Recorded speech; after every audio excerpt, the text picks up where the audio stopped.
solution do we have here that is so different than what we used to have?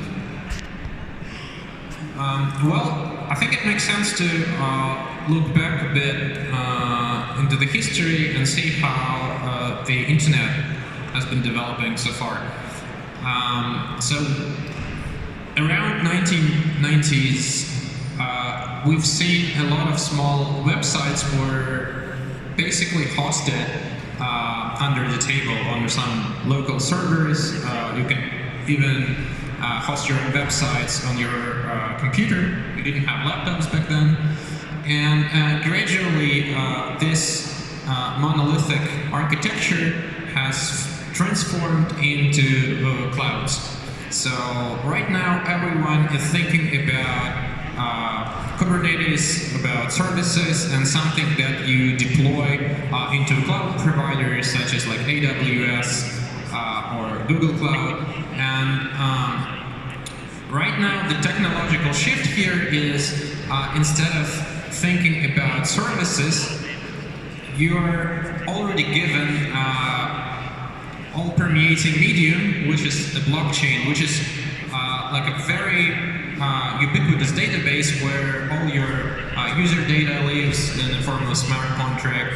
And at the same time, this database is very awkward and like very hard to work with. So you have a lot of technical limitations. So in a nutshell, the technological shift here is that we move away from the cloud to a distributed architecture where everyone has access to all your backends, and there is no single owner, there is no single kill switch, which allows you to, for example, fix your bugs on the fly, or, for example, just switch the whole application on the whim. And at the same time, you have to deal with these limitations. Okay.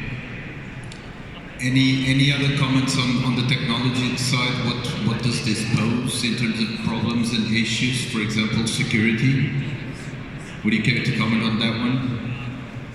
I mean, in my opinion, Web3 has grown because of the rise of cryptocurrencies, which is built on the blockchain. So in 2009, Bitcoin came to light, and what people didn't understand, what became popular was the underlying technology behind Bitcoin, blockchain, which today is implemented in every single major and the largest companies today. So blockchain has taken the world by storm. And as I mentioned earlier, cryptocurrency is just one use case of blockchain. The use cases for blockchain are endless, from data, from security, from supply chain. Everything can be put on the blockchain, your identities, your title deeds.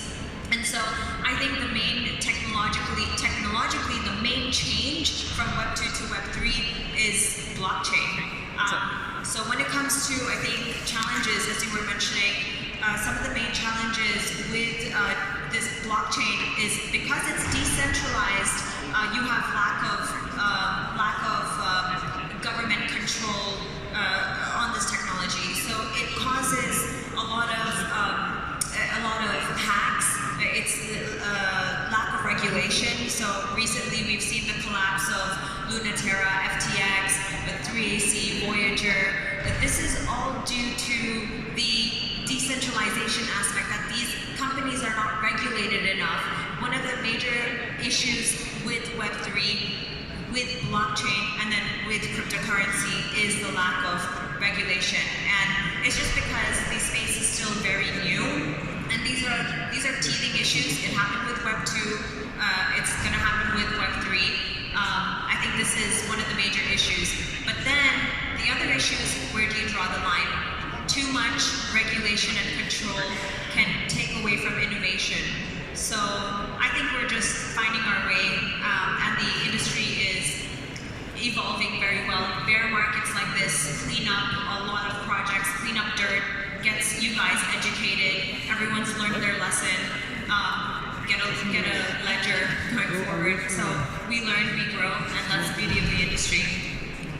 So I've seen Naveen, crunch, when Nikita was mentioning regulation, So, let's have it then. yeah, so with all due respect, Nikita is my very good friend, but I totally disagree with her. All the hacks which happened here were all centralized companies. There has been no hacks on blockchain itself. Even the blockchain, if something happened, there was the bridges, which were centralized point, and that's why the blockchains were kind of compromised. But blockchain itself is not being hacked. So 3 Arrows, FTX, Luna, these are all companies which are doing tokenization or exchange, and they all are centralized. So I think none of them was from Web 3.0 technology aspect except the crypto part. But on technological level, they have nothing to do with the blockchain protocols. I come from one of the blockchain companies, and I think one of the biggest challenges we have is to find very good developers for blockchain. And that, because you cannot build a technology without humans, without good DevOps. And I think for all the blockchains, it might be Solana for us, it might be EVM compatible on Ethereum, it might be C++. To find really good developers is the biggest challenge. They are very special people, I have a lot of respect for them. I think few of them are sitting here also, listening to me and thinking, what the heck is this guy saying? But the more and more developers we will have, or we can generate, or the more Web 2.0 super brains start looking into decentralization part and the blockchain part, the more we will see enhancement and the adaptability of decentralization. I think this is one of the biggest challenge which every blockchain company is facing now. So that's a very good point. I think what the point that you're making is, one thing is technology, the other thing is what we humans make as a usage of that technology, right? And maybe to add to that go one, ahead. because I think with the security issue, I mean, of course, we're all thinking about FTX right now and the failure of centralized entities and procurements. And some people, saying, of course, not your keys, not your coins, and that decentralization would be the solution to all this. And I agree, but at the same time, I think the human failure aspect also prevents them from working, because not your keys, not your coins. I mean, I've had also I use decentralized exchanges, I use centralized exchanges, and I know how many people are not using decentralized way of life in a proper way. They don't care too much about security because it's complicated. It's not that easy, and for the last 20 or 25 years, companies, the centralized entities made anything possible to improve our lives in terms of making it easier. You have Google Maps right now, you have all kinds of help for yourself so that you don't have to think for yourself anymore, basically, or you always give away the responsibility for most things in your life. And I think the crypto world makes you go back to self-custody and everything, but that's difficult when you're so used to everybody making it easier for you to live in a complex life like this, and therefore I think decentralization will have its future, but once the UI UX part is easier for the normies, because right now it's super complicated for most people. So it brings responsibility as well, and we need to go and do things that we were not used to do. That's your point, right? Yeah, and I also would like to add how on-chain and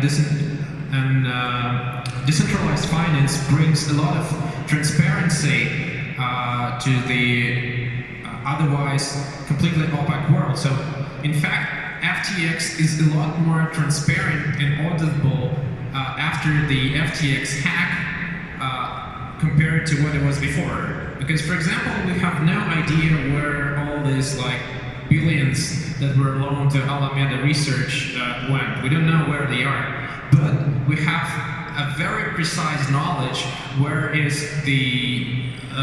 the stolen funds after the FTX hacks that happened just 2 weeks ago. Why? Because all these transactions are on chain. We know that the hacker has traded into Ethereum, and we know that he's now transferring this Ethereum to RAND BTC, then converting into BTC. So it's kind of paradoxical, but actually after the funds were stolen and hacked, we have a lot more information because it is on-chain. It just indicates like how Web3 is a lot more powerful compared to all this gate-walls institution where we can only guess and rely on third-party audits to conclude anything meaningful. But what is important here is that even though this information is on-chain, there are still very few instruments that would allow a normal person to track these transfers. Because blockchains are not designed to be very easy to use for reading the data. And this tooling and services that provides analytics, insights, business intelligence are essential for decentralization in the like mind space, so to speak, which means that a lot of people, like normal people, can easily track all the information that they want to know about. So it should be as easy as typing like where are FTX funds in Google, and it should be then easy to track. Okay, here that was a transaction 1 day ago. Here is where it is funds, and same goes with like all the exchanges and all the institutions. They should be very easy to verify. And the tooling is what is essential for this. So let me ask you a difficult one. Didn't we all know what was going on with FTX since the beginning? Was it a question of not wanting to know? Or is it just now that it became evident? I would say it's not just about if we knew or not, but I think most people just didn't care too much, because I think the problem with FTX was that many very famous institutions believed in it, and so you don't do your own due diligence anymore, because you're like, okay, if they do it, I assume that they do the proper due diligence, but they also didn't, because they also relied on someone else trusting that, and we all needed shortcuts apparently, and I think it was just such a fast-paced environment that you're relying too much on shortcuts, and I wouldn't say that we knew, we could have maybe known it before or maybe felt something, but I think we were just too busy finding the next big thing, every one of us, and I guess that's why all this happened. I think whether you believe in centralized exchanges or not, they are part of the Web3 ecosystem. And there was, so this goes back to what I was saying with FTX, is if there was a little bit of more stringent regulation, that they would have, to see why this proof of reserves became such an important thing after the hack. Why did anyone ask for proof of reserves before the hack? And then all the exchanges started sharing their proof of reserves. No one even heard about proof of reserves before the FTX hack. This is why I still stand by my point that regulation is important, but the right regulation whereby we don't hamper innovation. I agree, blockchain is not the problem here, but it's these bridges, these exchanges that need regulation. So when it comes to this whole FTX situation, I think if we had more stringent regulation, more auditing on FTX, maybe there would have been a way to catch some falling knives. Because at the end of the day, FTX, one of the main reasons why FTX crashed was because they were lying about their reserves and they were using users' funds to invest it into Alameda and invest into a big ecosystem, and they didn't prepare for a bear market. And what if they had their heads in the clouds? You want to jump in as well?